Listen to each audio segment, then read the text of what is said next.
My name is Cameron, and what I'm about to share with you happened just 2 summers after the barn incident with Dave. By then, things had mostly gone back to normal for us.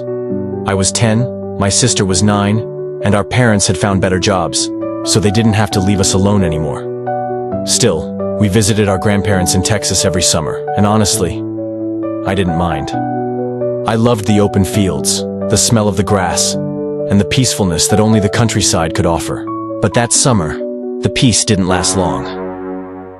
About a week into the trip, Grandpa told us that one of the neighbors down the road had passed away, and the family left their farmland abandoned for now. Part of that land had a massive cornfield that hadn't been tended in months. We were told to stay away from it, of course. But you know how kids are. Curiosity always wins. It was a late July afternoon. The sun was starting to dip behind the trees, casting these long, orange shadows across the ground. My sister and I were playing tag outside while Grandma prepped dinner and Grandpa took a nap in the chair. I chased her near the fence line, and then I saw it. A scarecrow. Except, I don't remember there ever being a scarecrow in that field. It wasn't standing up on a pole like you'd expect. Instead, it leaned against the edge of the cornfield, like it had walked there and got tired. Its arms drooped, its head tilted unnaturally. Torn flannel and faded overalls clung to its frame. But what chilled me were the shoes, heavy, muddy work boots. Not props, real ones. The kind someone actually wore. I stood frozen. I called my sister over, but by the time she ran up beside me, the figure was gone. No footsteps, no rustling, nothing. Just gone. We both stood there staring into the corn, waiting for some kind of movement, but it was silent. That night, I woke up to moonlight spilling across my bed. I turned my head toward the window. He was there. That same figure standing silently at the edge of the field, facing our house. Just standing. Still as a statue. I couldn't see his face, just the silhouette of his lopsided head. I ducked under the blanket and stayed there, heart pounding, until morning. The next day, Grandpa had errands in town. Grandma stayed back, and Ellie and I were told to behave. I tried to act normal, but my eyes kept drifting to that cornfield. Eventually, I couldn't resist. "Ellie, let's go check it out, just real quick." She shook her head. "No way, that thing was creepy. Come on, there's probably nothing there.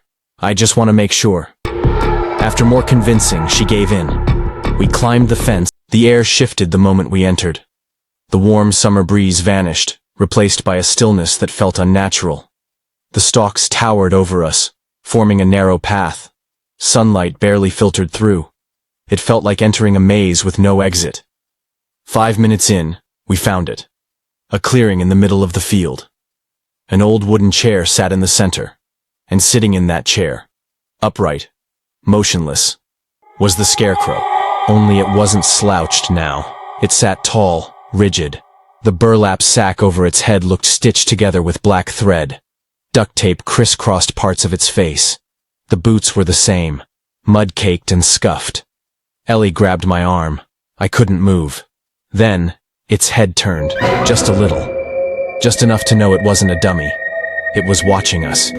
We bolted. We crashed through the corn, stalks slapping our faces, legs burning. Behind us, we heard something thrashing through the rows. Heavy, deliberate. It was chasing us. We didn't stop until we burst through the edge of the cornfield and sprinted back to the house. Grandma took one look at us and locked the doors, pulling the blinds shut. She called Grandpa, who returned home quickly, grabbed his shotgun, and checked the property. He found nothing. Later that evening after dinner, I dared to look out the window. The cornfield looked the same, quiet, unmoved. But at the fence line, where we had entered, something had been left behind. A single work boot, mud-streaked, and a note, pinned to the wooden slats, scrawled in blocky, uneven letters. "I like playing with you. I'll be back next summer." The police came. They searched the area, combed through the cornfield. Eventually, they found signs of a dugout shelter near the far edge. Old food cans, blankets, tools. Someone had been living out there. They never caught who it was. We never stayed with our grandparents again. But sometimes, I still dream of that field, of burlap and duct tape, of boots scraping through the corn. And when summer rolls around, I find myself checking the window, just in case he comes back. What's your thought on this? Do comment below, and if you want more videos, then do like and subscribe this channel and show your love. Please support and be with me in this journey. Thanks for watching.